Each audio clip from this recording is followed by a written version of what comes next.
ದಾವಣಗೆರೆ ನಗರದ ಬಿಬಿ ರಸ್ತೆಯ ಈರುಳ್ಳಿ ಮಾರ್ಕೆಟ್ ಬಳಿ ಕಿರ್ಲೋಸ್ಕರ್ ಆಟೋ ನಿಲ್ದಾಣದಲ್ಲಿ ಕನ್ನಡ ರಾಜ್ಯೋತ್ಸವವನ್ನು ವಿಶೇಷವಾಗಿ ಆಚರಿಸಲಾಯಿತು.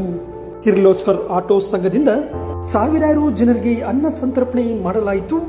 ಈ ಸಂದರ್ಭದಲ್ಲಿ ಬಸವರಾಜ್, ದೇವರಾಜ್, ನಾಗರಾಜ್, ತುಕಾರಾಮ್, ರಾಜಣ್ಣ, ಶಿವಣ್ಣ, ವಿರೂಪಾಕ್ಷಪ್ಪ, ಪರಶುರಾಮ್, ಹೋಟೆಲ್ ನಾಗರಾಜ್, ಆಟೋ ಗೆಳೆಯರ ಬಳಗ ಸೇರಿದಂತೆ ಅನೇಕರು ಈ ವೇಳೆ ಹಾಜರಿದ್ದರು.